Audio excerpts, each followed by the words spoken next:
Hi there, welcome to the Curly Reader. My name's Amanda, and today I'm going to share with you some of the books that I read during middle grade March.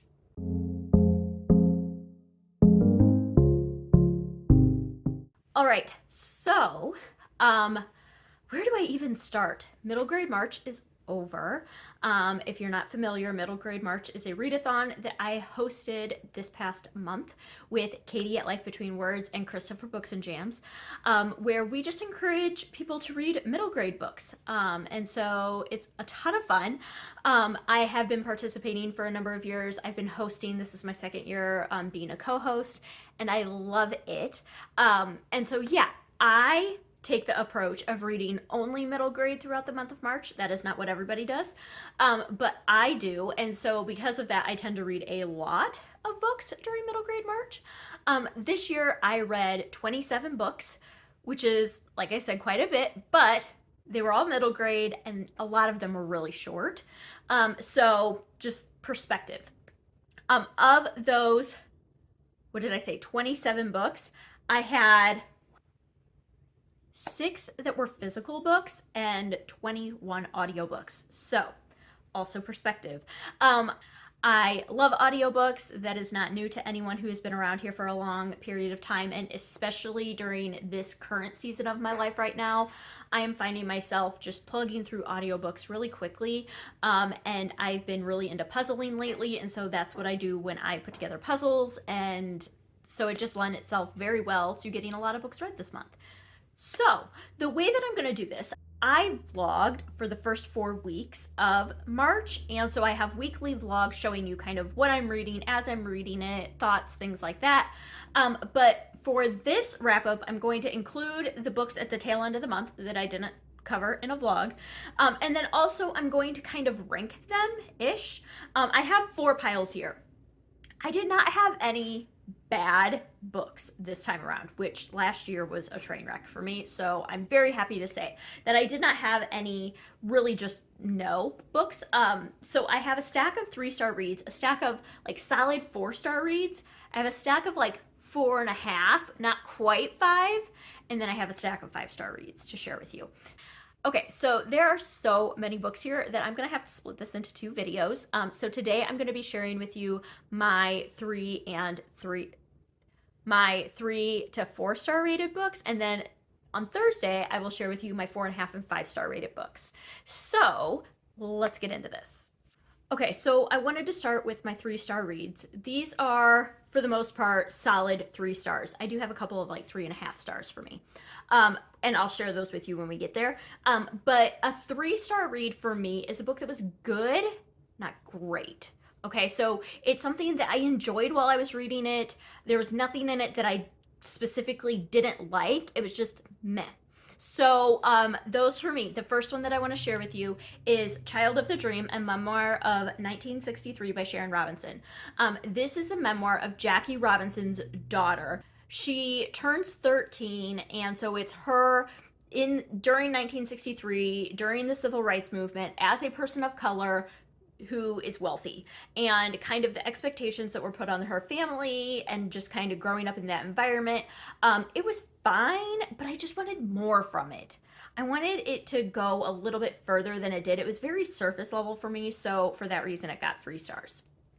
Okay, the next one that just got 3 stars for me is one, I'm kind of sad that this one only got 3 stars because I was really looking forward to it, and that's Turtle in Paradise by Jennifer L. Holm. This is one of the authors that I wanted to read this year, so check for me on that. But this is set during the Great Depression, and it follows Turtle, who moves from like Hollywood area to live with some family members in the Florida Keys. And it's just kind of a exploration of her summer living there. It was just very forgettable, to be honest. So that one got 3 stars. Another one that got 3 stars for me is the arc that I was reading, and that is Crest, Watercress by Gregory Maguire. This was very kindly sent to me by Candlewick Press. It is an arc that I had requested from them, and they sent it to me, so I wanted to make sure that I read it. It came out March 22nd, and this is by the author of Wicked, the book that the musical was based off of. And this follows a bunny whose father has gone missing, and so her mom moves her and her younger brother into the basement apartment of this abandoned oak tree.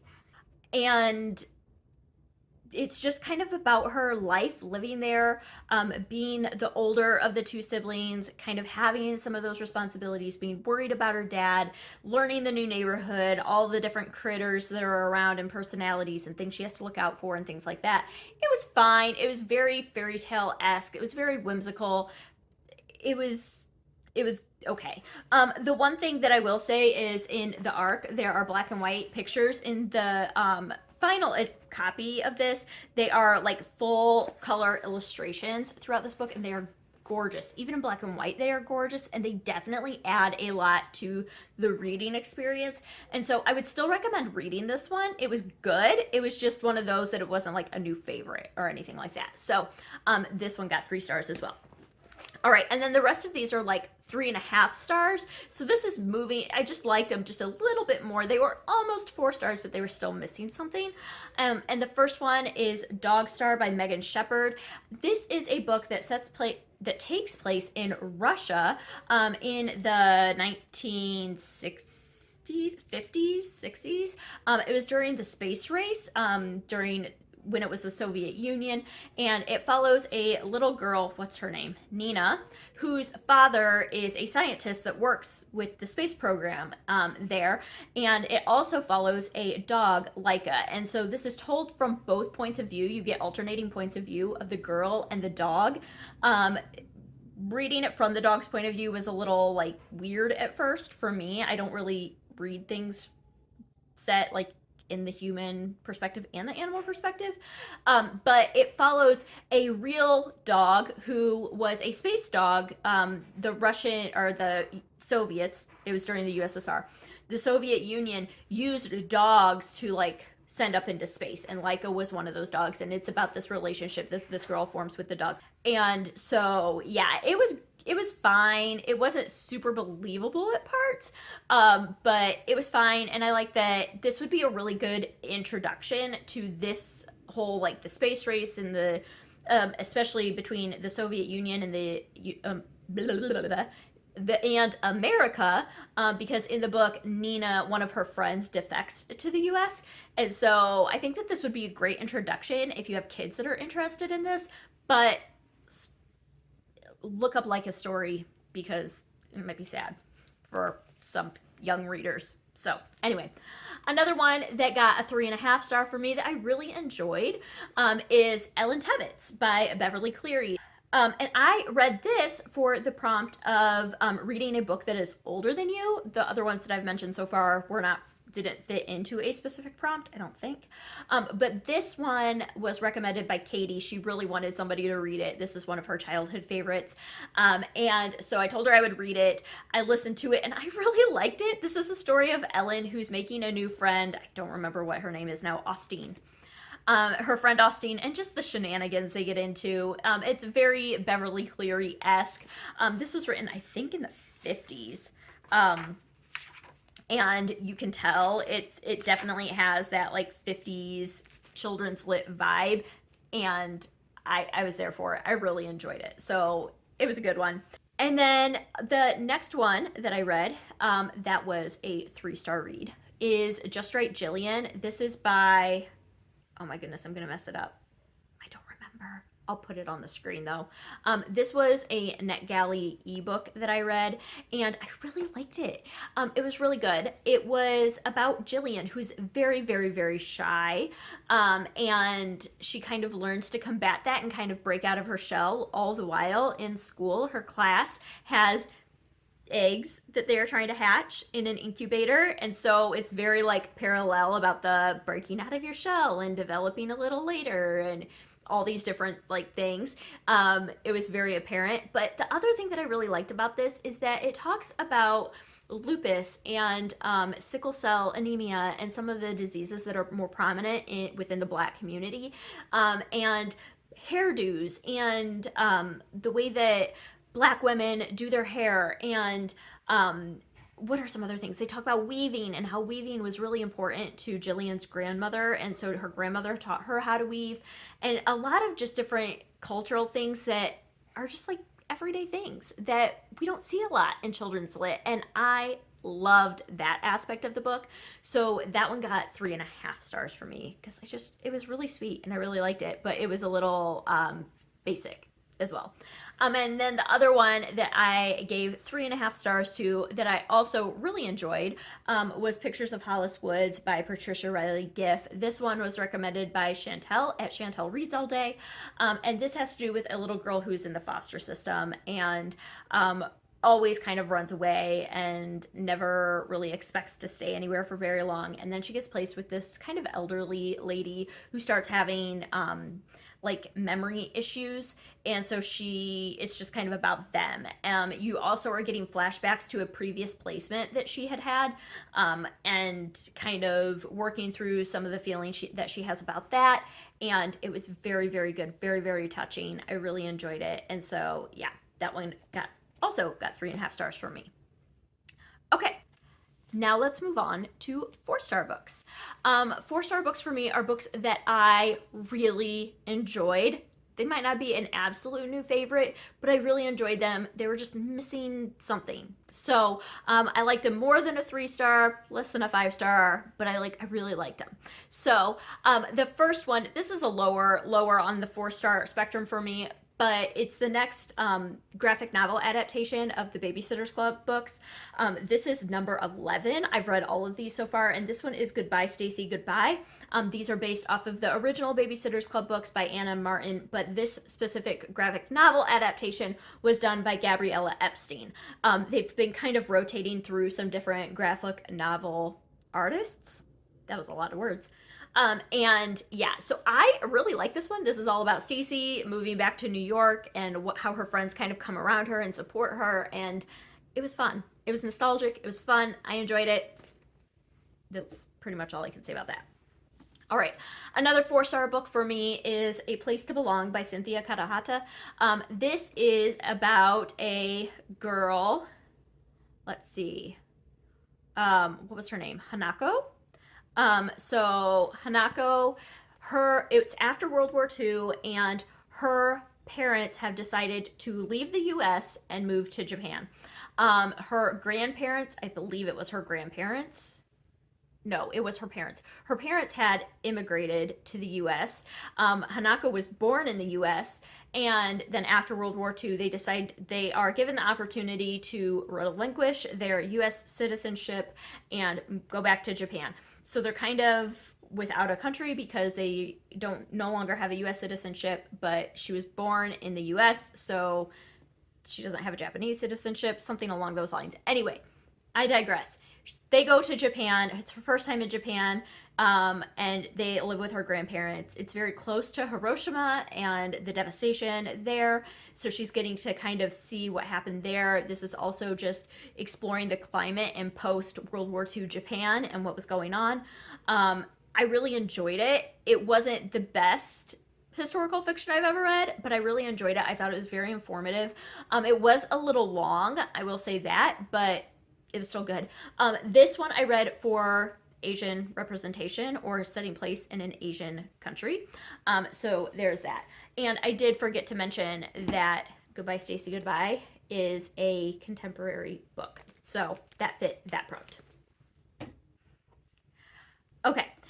And then the next one that I gave 4 stars to is The Boy at the Back of the Class by Anjali Q. Ralph. And this follows a little girl in England who gets a Syrian refugee as a new kid in their class. There is a Syrian refugee who comes to their class as a new kid.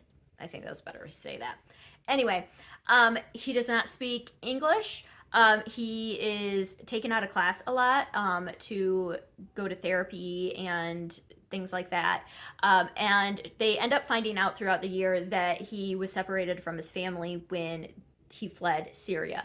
And so the narrator, it's told in first person. So the narrator and a couple of her friends decide that they are going to put together this plan to try to find his family. And that's kind of the basis of the book. I enjoyed this one. However, it was written very young.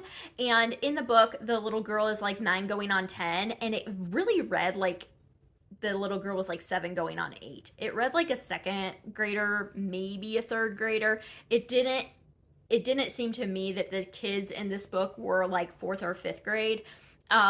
Just the way that they talked, the way that they kind of believed the way the world worked, it was very naive. And as someone who has kids that are both of those different ages, this read very, very young for me.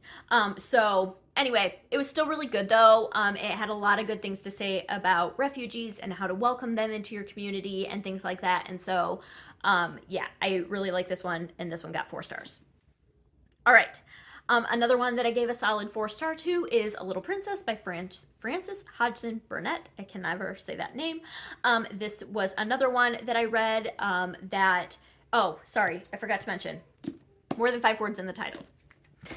This is another one that I read for the Book That Is Older Than You Are prompt, but this follows, oh my goodness, Sarah Crew, who is sent to a boarding school and then finds out she's very wealthy, and then she finds out that her father has passed away, and now she is like destitute. She has no money, and so the lady at the school allows her to stay on kind of as an employee, and now she has to live in the attic and is treated very, very differently. But it's just kind of a story on how your circumstances do not dictate the way that you treat people, and how you can still be a princess at heart, even despite your circumstances. And I really, really liked it. So anyway, that one got another 4 stars from me.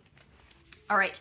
Another one that I read that fits the 5 words in the title prompt and also Asian representation is A Wish in the Dark by Christina Soon Tornvat. This is a Thai-inspired fantasy that is loosely based on Les Mis, Les Miserables. And I read Les Miserables last year, and so I ended up listening to this one. I did not love the narrators for this one, but I did enjoy the book. It was especially fun because I have just read Les Mis, and so I could see the like parallels and see the links between the 2 books. I think that might have been my favorite part, to be completely honest. But this follows 2 characters, Nook and Pong. Pong is a little boy who was born in a prison. He ends up escaping the prison, and so he is seen as an escapee, even though he never did anything wrong to be put in prison. And then Nook is the warden, the prison warden's daughter, and she kind of takes it upon herself to find Pong and like bring him to justice. And along the way, kind of questions why the laws are the way they are. This is set in a fantasy world where the emperor, or whoever the ruler is, I think it's an emperor, produces light, and it is very valuable, and light is kind of a commodity. And so that the magic in here was really interesting. And yeah, I really like this one too. And so that one got 4 stars. All right. And then the last book that I gave a solid 4 stars to was our group read, and that is Pony by R.J. Palacio.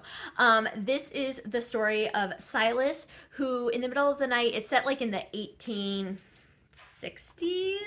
I think. Hold on, there's a thing at the beginning that dates it. Come on. 1858. And I think this was like a couple years after that, so whatever. 1860-ish, and in the middle of the night one night, some people show up at his house and take his dad, and so he kind of goes on this adventure to go try to find his dad. Along the way, he runs into Pony, and he is accompanied on this expedition by his good friend Mittenwool, who happens to be a ghost. And so it's just kind of about them trying to find his dad, and stuff happens along the way. It's very like paranormal Western-ish. I don't know. Adventure it's very genre bending. It's very interesting. I will say the pacing for me was a little off. It was very slow at the beginning, and then there's a lot of action like 3/4 of the way through, and then it kind of tapers off and it's really slow at the end again. So the pacing was off a little bit. There were just a few things here and there that for me weren't my favorite, but I still really liked it. And the writing was gorgeous. The writing was absolutely breathtaking. I loved it. And so, yeah, so that one got 4 stars as well. All right, so that's going to do it for my 3 and 4 star rated books from middle grade March. If you've read any of these, I would love to hear your comments about them down below. And that's going to do it for today. So I hope that you enjoyed this. I hope that you stick around and subscribe. And until next time, see ya.